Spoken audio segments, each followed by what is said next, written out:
As President Trump looks to highlight his own recovery from coronavirus, the number of infections is once again surging in several states just weeks before the election. That includes the battleground of Wisconsin, where President Trump is trailing former Vice President Joe Biden by an average of 5 percentage points. That's according to the latest polls. Our Yamiche Alcindor looks at how the virus is affecting the race there. Oshkosh, Wisconsin is one of the country's fastest growing coronavirus hotspots. You can just fall right behind them, please. In recent weeks, cases have surged here and across Wisconsin, a state that also happens to be key to President Trump's reelection. I mean, our hospitals are becoming overwhelmed. Doug Guerin is the Winnebago County Health Director. He hoped the president's experience with the virus would cause people to take it more seriously, but he says it didn't. Don't be afraid of it. You're going to beat it. For him to have a positive test was a great opportunity to really express to the public how serious this disease can be for some individuals.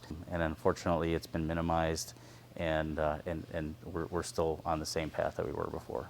In 2016, President Trump flipped Wisconsin red by fewer than 23,000 votes, thanks partly to his sweep of the northeast section of the state, known as the Fox River Valley. It's become one of Wisconsin's most politically divided regions, and that was even before the coronavirus pandemic. I don't think my vote was ever shifted in any way. Republican Nate Gustafson supports the president's handling of the virus. Well, hello, Oshkosh. He was excited to see the president in person at a rally in Oshkosh in August. The county was already in the so-called red zone with a high level of cases, according to the White House Coronavirus Task Force. Trump taking the actions that he did when he did were so crucial at the time. A sibling and an aunt of his have contracted the virus, but they've gotten better. COVID's not killing these people, and they're not even catching COVID, but in some way, shape, or form, with the economy taking a hit, that is impacting them.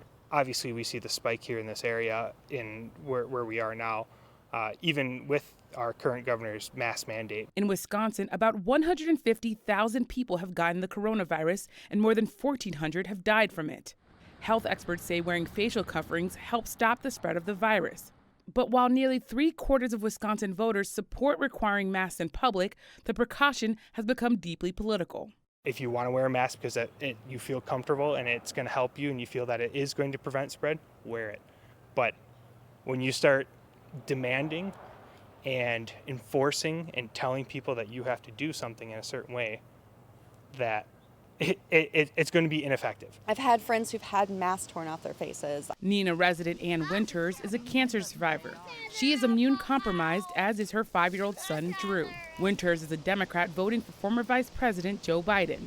I'm more than disappointed in how Trump has handled this. I don't expect any politician to be perfect, but I do expect them to actually care about us as citizens. And I expect them to set a good example for us as citizens. And I don't understand how anyone can look at him and think that cruelty and carelessness with the American public is a great man. He's 74 years old, and he got over it. But some Republicans, like Becky and Jeff Verbecki of nearby Appleton, say President Trump's own COVID-19 diagnosis and his quick return to the White House confirm their views of the virus. I believe it's being used as a tool to lock people up, to force people away, to make people angry and upset. To make them scared, or to make them feel like the person who isn't wearing it is going to make them sick. If you don't have any issues, it's like having the flu. You might be down for a few days. If your immune system's down, you might be down for a week. But you're going to recover. You're going to be okay. But scientists say President Trump, who is 74 and overweight, is actually at a high risk for complications. And according to CDC estimates, COVID-19 has killed more people this year than the seasonal flu killed in the last 5 years combined.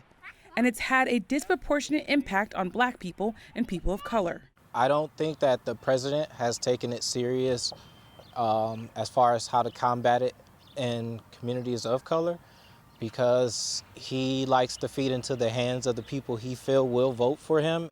Jeremy Bradley's youngest son got COVID-19 in August and recovered. But while at a protest against police brutality, Bradley said the president's downplaying of the virus shows President Trump doesn't understand his privilege.